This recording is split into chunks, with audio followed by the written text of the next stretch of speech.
Ada seorang orientalis, orang Yahudi bernama Bernard Lewis. Kata Bernard Lewis, tahun 2050 umat Islam akan menguasai Europe.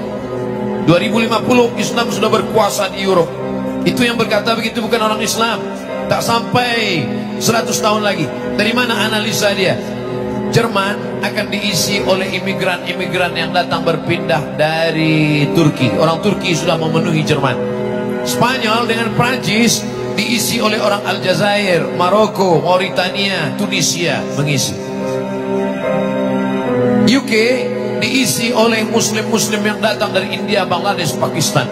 Tempat-tempat strategik diisi oleh orang Islam. Sedangkan mereka punah. Kenapa punah?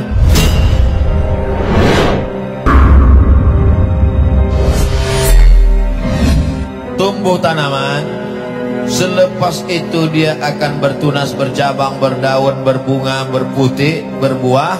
Selepas itu dia kemudian akan layu dan tumbang. Itu terjadi. Tumbuh tanaman Sayyidina Muhammad SAW diperjuangkan Khulafaur Rasyidin Abu Bakar, Umar, Utsman dan Ali. Kuat pada masa Bani Umayyah, jatuh Bani Umayyah, naik Bani Abbasiyah, jatuh Bani Abbasiyah. Islam tetap besar, hebat sampai kepada Mesir, jatuh. Berkuasa pula 700 tahun di Andalusia, jatuh di Eropa Barat, muncul di Eropa Timur Muhammad Al-Fatih, sampai akhirnya pada tahun 1923 ditumbangkan oleh Mustafa Kemal Atatürk. Mustafa Kemal Atatürk, dulu ada sahabat saya masa belajar kuliah, orang Turki, kata dia Mustafa Kemal Atatürk itu makamnya di atas tanah, sakaratul mautnya 6 bulan tak mati-mati. Lalu kemudian makamnya di atas tanah, bukan di dalam tanah, di semen di atas tanah, di Ankara. Oleh sebab itu maka bagaimana bisa jatuh? Akibat umat Islam lemah, berpecah belah, sibuk dengan masalah khilafiyah. La tanaza'u, jangan kamu bertikai, berkonflik, berpecah belah. Fatamshalu, kamu akan gagal. Watadhabari hukum, kehilangan semangat. Oleh sebab itu belajar dari Turki Utsmani supaya Islam tetap kokoh, tetap kuat, tetap jaya. Itu menunjukkan istana-istana yang megah di Topkapi yang ada di Istanbul, yang begitu hebatnya temboknya 35 hektar, dikuasai beratus tahun. Di dapurnya aja, tukang masaknya aja 1000 orang. Bayangkan begitu hebatnya, hancur, berkeping, tumbang.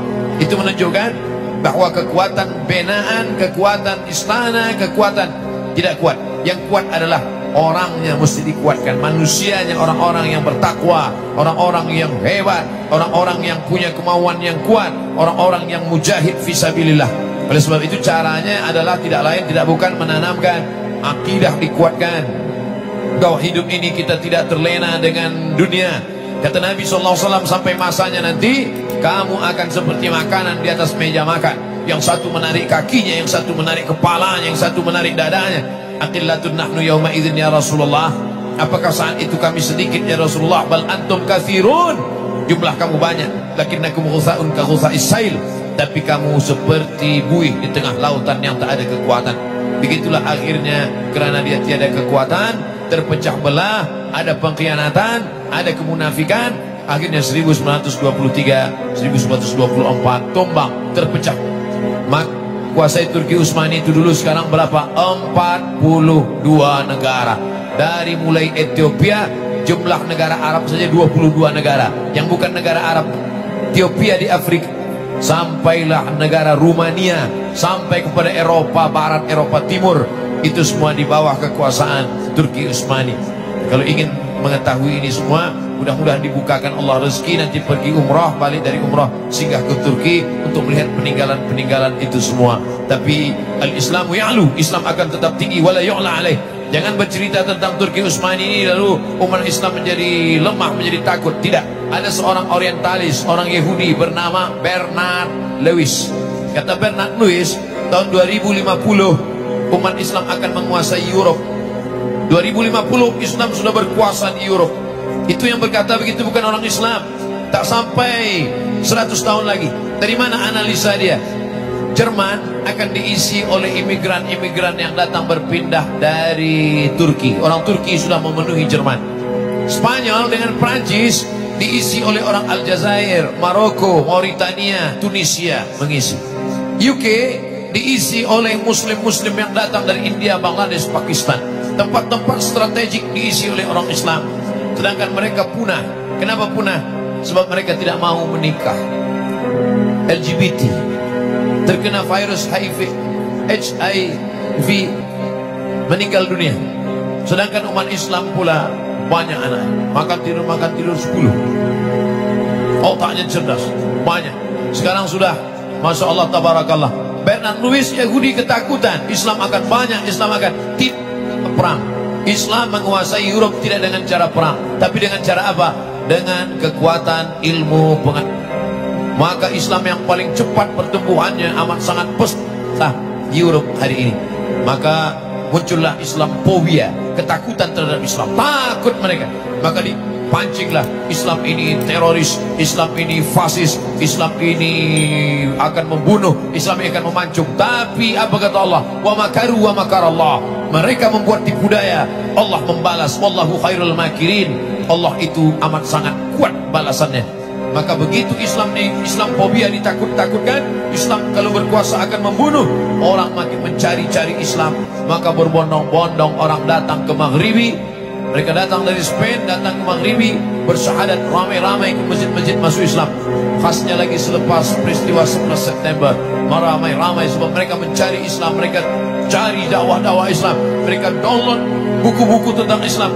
Akhirnya mereka waraitan nasa idza jaa nasrullah, kalau sudah datang pertolongan dari Allah, wal fath, kemenangan, waraitan nasa yadkhuluna fi dinillahi afwaja.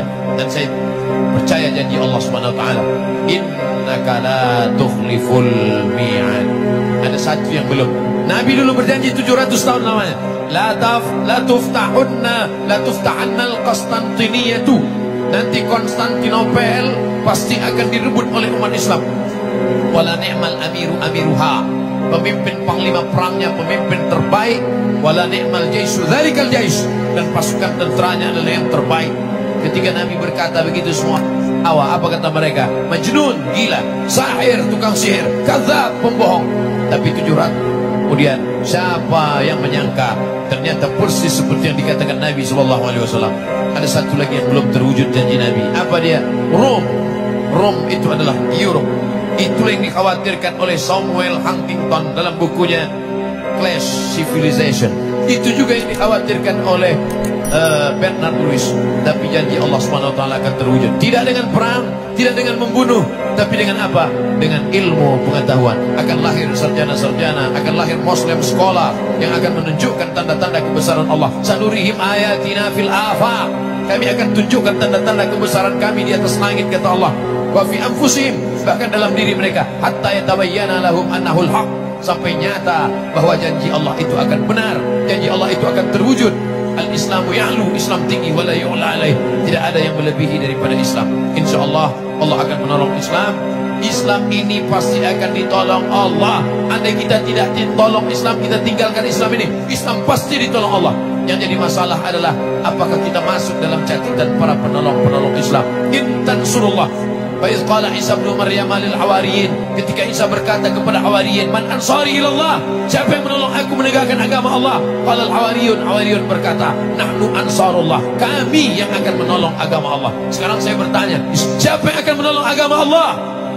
Kami yang akan menolong agama Allah, insya Allah.